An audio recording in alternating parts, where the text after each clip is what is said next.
오늘의 주요 뉴스입니다. 코로나19 신규 확진자가 451명으로 사흘째 400명대를 기록했습니다.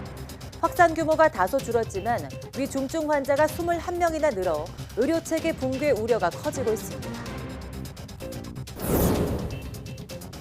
오늘부터 수도권에서 거리두기 2단계 플러스 알파가 적용됩니다. 2주 동안 사우나와 한증막, 에어로빅 등 일부 다중 이용시설 운영이 금지됩니다. 비수도권 지역에서는 1.5단계 거리두기가 2주 동안 적용됩니다. 올해 수능은 전국 대부분이 영하권 초일 것으로 예보됐습니다. 특히 시험장에선 코로나19 방역을 위해 주기적으로 창문을 열고 환기할 것으로 보여서 따뜻한 옷차림 등 수험생 체온 관리가 중요하다는 조언입니다.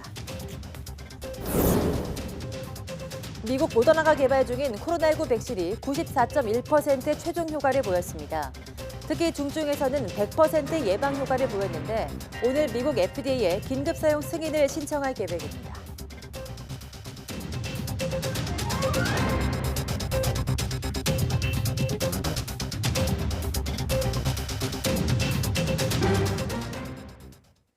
여러분 안녕하십니까? 12월 1일 사이언스 투데이입니다. 코로나19 신규 환자는 451명으로 사흘째 400명대를 기록했습니다.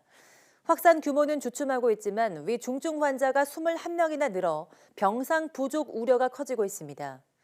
중앙방역대책본부는 오늘 0시 기준 국내 확진자가 34,652명, 사망자는 추가 없이 526명을 유지하고 있다고 밝혔습니다. 지역 발생은 420명으로 수도권을 포함해 전국 16개 시도에서 환자가 속출했습니다. 서울 153명, 경기 86명, 인천 16명 등 수도권에서만 255명이 확진됐고 부산과 충북 31명씩, 광주 22명 등 제주를 뺀 모든 지역에서 환자가 나왔습니다. 신규 해외 유입은 31명으로 이 가운데 14명이 입국자 검역에서 확진됐습니다. 완치 환자는 260명 늘어 격리 해제 누적은 27,885명에 달합니다. 강도태 중앙재난안전대책본부 1총괄조정관은 코로나19가 우리 턱 밑까지 와 있는 긴급한 상황이라며 방역수칙 준수를 당부했습니다. 강 1총괄조정관은 중대본 회의 모두 발언에서 코로나19 일일 신규 확진자 수가 6일째 4,500명대로 좀처럼 진정되지 않고 있다며 이같이 말했습니다. 이어 마스크를 벗으면 누구든지 어디서라도 코로나19의 위협을 피하기 어렵다며 사회적 거리두기 동참을 호소했습니다. 또 여러 가지 세부 수칙들의 핵심은 감염이 발생하기 쉬운 장소는 방문하지 않고 감염 위험이 높은 활동은 하지 않는 것이라며 특히 대학 수학 능력시험 수험생들은 시험 전까지 만남과 접촉을 최소화하라고 말했습니다. 네, 오늘부터 2주 동안 수도권에는 사우나와 한증막, 또 에어로빅과 같은 격렬한 실내 체육시설 등 일부 다중 이용시설 운영이 금지됩니다. 비수도권은 모든 지역을 1.5단계로 상향해서 역시 2주간 적용합니다. 이동호 기자입니다. 코로나19 3차 대유행 사태와 관련해 오늘부터 2주 동안 수도권에서는 이른바 사회적 거리두기 2단계 플러스 알파가 시행됩니다. 2단계는 유지하지만 최근 집단 감염이 발생한 사우나 등 위험시설 등에 대해서만 3단계 수준으로 방역 조치를 강화하는 것입니다. 비수도권은 모든 지역을 1.5단계로 상향해 적용합니다. 기간은 2주간으로 하되 상황에 따라 조기에 종료될 수도 있으며 반대로 연장될 수도 있습니다. 우선 수도권 목욕장업의 경우 시설 내 온탕, 냉탕 등은 운영할 수 있지만 사우나, 한증막, 찜질 설비는 운영할 수 없습니다. 실내 체육시설 가운데 줌바, 태보, 에어로빅 등 격렬한 그룹 엑서사이즈류 시설에 대해서도 영업이 금지됩니다. 반면 헬스장이나 요가 등은 밤 9시까지 운영 가능합니다. 학원, 교습소, 문화센터에서 진행하는 관악기나 노래 교습은 비말 발생 가능성이 높아 금지됩니다. 다만 2021학년도 대학 입시 일정을 고려해 입시 교습은 금지 대상에서 제외했습니다. 아울러 서초구 아파트 단지 내 사우나 집단 감염과 같은 일이 재발하지 않도록 아파트 공동주택 단지 내 헬스장, 사우나, 카페, 독서실 등 복합 편의시설 운영도 중단합니다. 또 호텔과 파티룸, 게스트하우스 등 숙박시설에서 주관하는 연말연시 행사나 파티 등이 모두 금지되며 이를 위반하고 행사나 파티를 열다가 적발되면 과태료가 부과됩니다. 모임과 행사의 인원 제한은 2단계 100명 미만, 2.5단계 50명 미만, 3단계 10명 미만 등인데 숙박시설에서의 파티를 금지한 건 3단계 이상으로 방역 수준을 강화한 것입니다. 정부는 일률적으로 거리 두기를 격상하기보다는 위험시설에 대한 정밀 방역을 통해 국민의 일상에 대한 피해를 최소화하면서도 방역 효과는 제대로 거둘 수 있을 것이라고 밝혔습니다. YTN 이동우입니다. 네, 이처럼 정부가 수도권의 거리 두기 2단계를 유지하되 감염 위험이 큰 시설들은 조치를 강화하기로 했습니다. 자영업자들의 피해를 최소화하기 위한 고육지책이지만 업소들은 울상입니다. 김지환 기자가 취재했습니다. 줌바와 스피닝, 다이어트 댄스 등 실내 운동을 가르치는 서울의 한 헬스장. 수업이 한창일 시간에 강의실이 텅 비었습니다. 추가 방역 조치로 실내 집단 운동 금지령이 내려지자 아예 시행 전날부터 중단한 겁니다. 당분간 러닝머신 같은 개인 운동 시설만 이용하도록 한다는 방침입니다. 어쩔 수 없는 조치라는 걸 알면서도 매출을 생각하면 한숨뿐입니다. 순전히 이제 헬스장 측의 이제 위험이라든지 이제 좀 피해로 이제 발생이 되고 있는 건 사실이에요. 나라에서 이제 뭐 보상을 받을 수 있는 방법이라 이런 거가 너무나 이제 좀 제한이 많아서 현실적으로 이제 많이 힘들고요. 한증막이나 사우나 같은 발안실 운영이 금지되는 수도권 목욕시설들도 울상입니다. 이에 더해 서울시가 목욕탕 안에서 16제곱미터당 1명으로 인원을 제한하겠다고 하자 겨울철에 사우나 운영을 안 하느니 차라리 문을 닫는 게 낫다고 호소합니다. 손님을 받아서 그걸로 해서 겨울을 여름을 놔야 되는데 지금 12월 달에 지금 손님 2명 앉아 있다고 그러면 가스값도 안 나오는 거죠. 이거 사실은 문 닫는 게 나은데 서울시에서 차라리 집합 금지 명령이라도 내려줬으면. 비말 발생 가능성이 크다는 이유로 당분간 교습이 금지되는 실용음악학원과 노래교실. 학원들은 일부 학원에서 집단 감염이 발생했다고 해서 관련 업소를 모두 닫으라는 건 억울하다고 토로합니다. 투명 유리판 다 대고 그 수업을 해요. 마스크 다 씌워서 하는데 왜 그런 학원들은 쉬어야 되고 특상 행정만 하는 거죠. 아파트 단지에 있는 사우나, 독서실 같은 편의시설 운영도 호텔 등 숙박시설에서 열리는 연말연시 파티도 금지됐습니다. 이른바 감염 확산이 큰 곳들을 대상으로 핀셋 방역 조치가 추가된 건데 반응은 엇갈립니다. 강화할 수 있으면 하는 게 전 좋다고 생각해요. 확산을 막는 게 더 중요한 것 같아요. 엄청 불편하죠. 모든 게 다 제약이니까. 2주 정도 하다가 또 막혀버리고 생활 자체 리듬이 없어지죠. 1년 내내 이어지고 있는 거리 두기와 방역. 방역의 중요성에는 모두 공감하면서도 언제까지 이 상황을 겪어야 할지 피로도와 근심도 깊어지고 있습니다. YTN 김지환입니다. 네, 대학들 대부분 다음 주부터 2학기 기말고사를 치르는데요. 시험 방식을 교수 재량에 맡기거나 전면 비대면 방침을 정했다 해도 부정행위 방지책은 없는 대학들이 많습니다. 학생들은 학교 측이 무대책이라며 분통을 터뜨리고 있습니다. 엄윤주 기자입니다. 지난달 18일 기숙사에 머물던 학생이 확진받은 홍익대학교. 학내 커뮤니티에는 다음 주 시작되는 기말고사가 대면인지 비대면인지 묻는 글이 빗발치고 있습니다. 학교 측이 시험 방식을 교수 판단에 맡겨 수업마다 다른 탓입니다. 일단 빨리 공지를 내주시길 바라고 있고 대부분 비대면을 원하고 있는 것 같아요. 걸리면 주변 사람들도 위험해지니까 안전을 좀 중요하게 생각하는 것 같습니다. 확진자가 나온 뒤 건물 전체를 폐쇄했던 서강대 역시 2학기 기말 시험을 교수 재량에 맡겼습니다. 대면 시험이 불가피한 강의도 있어 이렇게 결정했다는 게 대학 측의 설명입니다. 아무래도 교수님께서 그 수업의 특성이나 그런 부분을 더 잘 아실 수 있으실 거고 학생들과 이제 커뮤니케이션이나 그런 부분을 통해서 조정할 수 있는 부분이니까 학교들이 다들 비슷한 이렇게 결과로 가는 이유가 다 있지 않을까 싶긴 하거든요. 하지만 학생들은 감염 우려 속에서 대책 없이 대면 시험을 치르게 한다며 반발하고 있습니다. 학생들 간의 접촉이 있을 수밖에 없는 상황이고 그런 상황에서 코로나 확진자가 아예 안 나올 거라고 보장할 수가 없는 상황이라서 일단 그 점이 제일 걱정됩니다.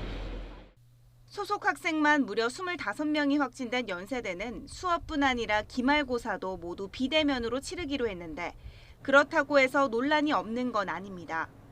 1학기 때 논란이 컸던 부정행위가 또 생겨나지 않을까 우려가 큰 겁니다. 비대면으로 하는 게 맞다고 생각을 하고 저희가 카메라를 주로 켜고 시험을 진행을 하는데 이거에 있어서 조금 더 엄격하게 카메라 여러 개를 켠다던가 혹은 마이크를 켜서 부정행위를 미연에 방지하는 게 가장 중요하다고 생각을 하고요. 학교 측은 부정행위 적발 시 징계하겠다고 경고하는 것 외에 뚜렷한 예방책은 없다는 입장.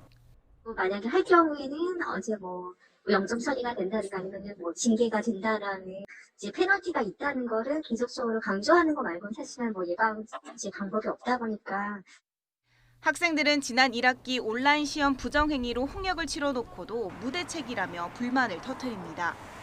제가 생각하기에 그런 방안에 저는 그런 거 못 막을 거라고는 생각을 하거든요. 근데 그래서 교수님마다 이제 비대면으로 하면은 그냥 절대평가로 바꾸시는 교수님도 있고. 수준 낮은 온라인 강의에다 등록금 환불 문제까지 한바탕 논란에 휩싸였던 대학들. 2학기에도 제대로 시험을 치를 대안조차 마련해두지 않았다는 비난이 또 일고 있습니다. YTN 엄연주입니다. 서울시가 오는 3일 대학 수학 능력 시험 당일 코로나19 자가격리 수험생 긴급 이송 체계를 가동합니다. 자가격리 수험생들은 부모나 가족 등의 차량으로 우선 이동하되 불가능한 경우 관련 기관의 요청이 있으면 코로나19 전담 구급대가 이송에 나섭니다. 자가격리 수험생은 서울시가 별도로 마련한 전용 시험장에서 수능 시험에 응시해야 합니다. 네, 수능 시험이 이틀 앞으로 다가왔습니다.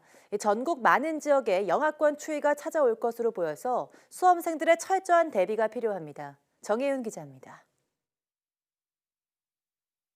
사상 초유의 12월 수능일. 올해는 한파특보가 내려질 정도는 아니지만 아침 기온이 영하로 내려가는 곳이 많아 춥겠습니다. 특히 시험장에서는 코로나19 방역을 위해 창문을 열고 주기적인 환기를 할 것으로 보여 수험생들이 느끼는 체감 추위는 더 심할 것으로 보입니다. 따라서 따뜻한 옷차림과 손난로, 따뜻한 물을 준비하는 등 시험장 안에서의 체온 관리가 무엇보다 중요합니다. 시험 도중에 이 달아오른 내부의 공기를 환기를 시키는 순간에 기온이 급변할 수 있습니다. 때문에 두꺼운 한두 가지를 입고 시험을 치르시는 것보다는 얇은 옷을 대체적으로 겹겹이 끼워 입으셔서 환기를 하는 도중에 자신의 체온에 적정한 옷을 유지하시는 게 매우 중요할 것으로 예상이 됩니다. 우선 수능 예비 소집일인 수요일에는 전국에 구름이 다소 많은 가운데 서울, 대구 영하 1도, 춘천 영하 2도까지 떨어지겠습니다. 낮 기온도 영상 5도 안팎에 머물며 쌀쌀할 것으로 보입니다. 수능 당일인 목요일에는 전날보다 하늘은 더 맑아지지만 기온이 조금 더 떨어집니다. 서울 영하 2도, 춘천 영하 4도, 대구 전주 0도 등 제주도를 제외한 전국이 영하권에 머물겠습니다.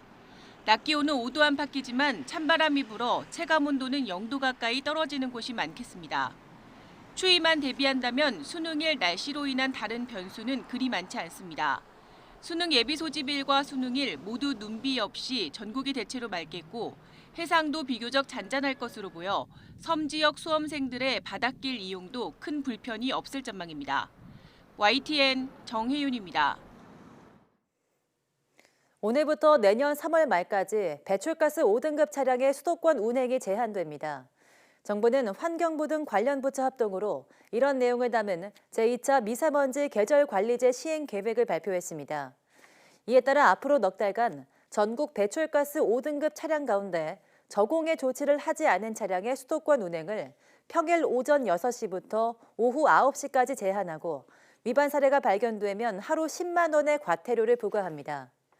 다만 대학 수학 능력 시험이 치러지는 목요일 하루는 수험생 편의 등을 고려해 단속하지 않으며 서울의 경우 배출가스 저감 장치 장착 불가 차량은 올해 말까지 단속하지 않기로 했습니다. 전북에서 고병원성 조류 인플루엔자 AI가 발생해 위기 단계가 심각으로 상향되면서 인체 감염을 막기 위한 대응이 강화됐습니다. 질병관리청은 현재까지 AI가 사람에게 전염돼 질병을 일으키는 인체 감염증 사례는 없었지만 혹시 모를 감염 위험에 노출되지 않도록 주의해달라고 당부했습니다. AI 바이러스는 감염된 조류의 분변이나 분변에 오염된 물건 등을 접촉한 뒤 눈과 코, 입을 만졌을 때 전파될 수 있습니다. 드물긴 하지만 오염된 먼지를 흡입했을 때 감염될 수도 있습니다. 따라서 일반 국민은 축산 농가나 철새 도래지 방문을 자제하는 게 좋습니다.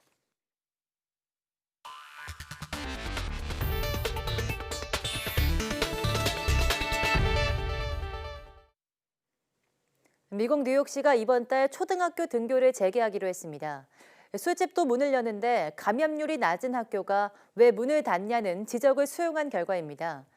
대유행이 예상된다는 전문가 경고에도 강행한 결정이라 코로나19 방역에 전문가와 지자체 간 엇박자가 이뤄지고 있다는 지적도 나오고 있습니다. 김정회 기자입니다. 뉴욕시가 초등학교 등교 수업을 재개합니다. 코로나19의 폭증세로 학교 문을 닫은 지 불과 11일 만입니다. Beginning the week of Monday, December 7th, New York City public schools will begin to reopen. 드 블라지오 시장은 학생과 교직원 16만여 명을 대상으로 진단 검사를 한 결과 0.25%만 양성 판정을 받았다며 결정 이유를 설명했습니다. 뉴욕시에서 학교 폐쇄에 필요한 코로나19 양성률은 3%. 이미 기준을 충족했다는 얘기입니다. 그러나 진짜 이유는 다른 데 있다는 지적입니다. 앞서 뉴욕시는 지난 19일 교원노조와 협의해 공립학교 수업을 전면 온라인으로 전환했는데 당시 결정을 두고 비난이 일었습니다. 식당과 술집 등 감염 위험이 큰 곳은 놔두고 상대적으로 위험이 적은 학교부터 폐쇄한다. 관료들은 지역 아동복지보다 경제만을 우선시한다는 거였습니다. 결국 이번 결정은 여론을 의식한 조처였다는 건데 문제는 이번 조치가 코로나19 3차 대유행 경고와 맞물려 나왔다는 점입니다. And we're going to have to do the kinds of restrictions of things we would like to have done, particularly in this holiday season, because we're entering into what's really a precarious situation. 교내 감염률과 전체 감염률을 같이 보기엔 한계가 있고 지난 15일에서 22일 한 주간 학교 내 감염률이 높아진 점도 우려를 키웁니다. 유럽에선 지난 주말 봉쇄령 연장에 반발한 주민들의 격렬한 시위가 벌어졌습니다. 이를 의식해 일부 국가는 크리스마스 시즌에 봉쇄 정책을 다소 완화할 계획입니다. 중요한 건 미국이나 유럽 모두 코로나19 상황이 아직은 심각하다는 것. 자칫 연말까지 규모가 더 커질 확산 고리를 끊기 위한 냉정한 상황 판단과 공조가 중요합니다. YTN 김정혜입니다. 미국 제약회사 모더나가 미국과 유럽에서 코로나19 백신 사용 승인을 받기 위한 절차를 시작했습니다. 모더나 측은 자사의 백신이 94.1% 효과가 있고 특히 중증에는 100% 효과가 있다고 밝혔습니다. 김진호 기자가 보도합니다. 모더나는 현지 시간 11월 30일 자사 백신에 대한 3상 임상시험 결과 94.1%의 효과가 있는 것으로 나타났다며 미국 식품의약국 FDA와 유럽의약품청 EMA에 긴급 사용 승인을 신청할 계획이라고 밝혔습니다. 백신 효과가 94.1%라는 결과는 모더나가 11월 16일 발표한 3상 임상시험 예비분석 결과 예방률 94.5%와 거의 비슷한 것입니다. The vaccine is expected to be highly effective at preventing symptomatic disease and very effective at preventing severe outcomes from the disease.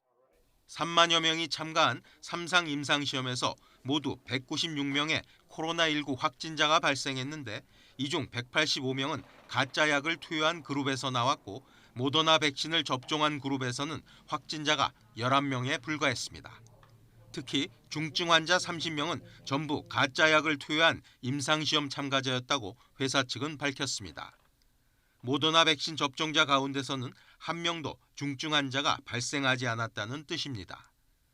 모더나는 자사 백신이 나이, 인종, 성에 관계없이 일관된 효과를 보여줬으며 심각한 부작용도 발생하지 않았다고 밝혔습니다.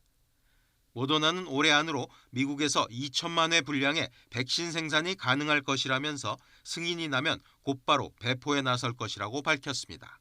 We really look to the ability to deploy this initially under emergency use authorization, which I hope FDA will grant us, so that we can start to change the shape of this pandemic and turn it around. 모더나는 11살에서 17살 사이의 청소년을 대상으로 한 백신 시험도 연내에 착수할 예정이라고 말했습니다. 다만 다른 백신과 마찬가지로 모더나 백신도 면역력이 얼마나 오래 가는지, 필요하다면 얼마나 자주 재접종을 해야 하는지 아직 불분명하다고 CNBC는 지적했습니다. YTN 김진호입니다. 미국 제약업체 화이자가 개발한 코로나19 백신의 첫 배포 물량이 벨기에에서 미국 시카고 오헤어 국제공항에 도착했다고 미국 MBC 방송이 현지 시각 29일 보도했습니다. 이 방송은 화이자의 코로나19 백신 화물이 백신 생산 시설이 있는 벨기에에서 유나이티드 항공 화물기에 실려 오헤어 국제공항에 도착했다고 전했습니다. 다만 이 화물에 백신 몇 회분이 포함됐고 정확히 언제 도착했는지는 밝혀지지 않았습니다. 미국 식품의약국 FDA는 다음 달 10일 화이자 백신에 대해 긴급 사용을 승인할 것으로 알려졌습니다. 미국 정부는 FDA 승인이 나오는 즉시 미국 전역에 화이자 백신을 배포할 계획입니다. 다음 달 7일 영국, 11일 미국에서 코로나19 백신 접종이 시작될 예정인 가운데 각국은 의료 종사자와 고령자를 접종 우선순위에 둔 것으로 확인됐습니다. 정치 전문 매체 폴리티코는 40개국 정부의 백신 공급 계획을 분석한 결과 이같이 나타났다고 보도했습니다. 폴리티코에 따르면 미국은 질병통제예방센터 CDC가 다음 달 10일까지 백신 우선 공급 대상 지침을 마련하겠다고 밝혔는데 현재로선 2,100만 명에 달하는 전국 의료 종사자에게 먼저 돌아가야 한다는데 정부 당국자들이 대체로 동의하고 있습니다. 세계보건기구 WHO 사무총장이 현지 시간 11월 30일 코로나19 기원 조사에 대해서 정치화하지 말아달라고 촉구했습니다. 테워드로스 거브레예수스 WHO 사무총장은 화상 언론 브리핑에서 향후 발병을 막는 데 도움이 될 수 있기 때문에 우리는 이 바이러스의 기원을 알 필요가 있다고 말했습니다. 이어 숨기는 것은 없다. 우리는 그 기원을 알고 싶을 뿐이고 그게 전부라면서 정치화의 반대 입장을 밝혔습니다. 중국 관영 매체들은 지난해 말 중국 우한에서 코로나19가 발병하기 전에 이미 유럽에 바이러스가 존재했으며 실제로 수입 냉동식품 포장지 등에서 바이러스가 검출됐다는 주장을 펴고 있다고 로이터 통신은 보도했습니다.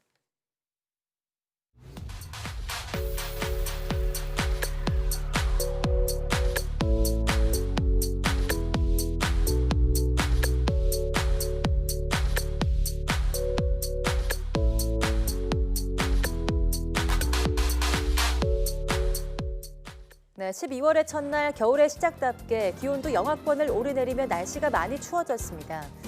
하지만 춥다고 창문을 꽁꽁 닫고 있으면 바이러스가 밀폐된 공기 중에 머물러 감염 위험이 커지는데요. 공기는 차지만 수시로 환기해 주시고 더불어 오늘부터 시행되는 강화된 방역 수칙도 철저히 지켜주시기 바랍니다. 뉴스 마치겠습니다. 함께해 주신 여러분 고맙습니다.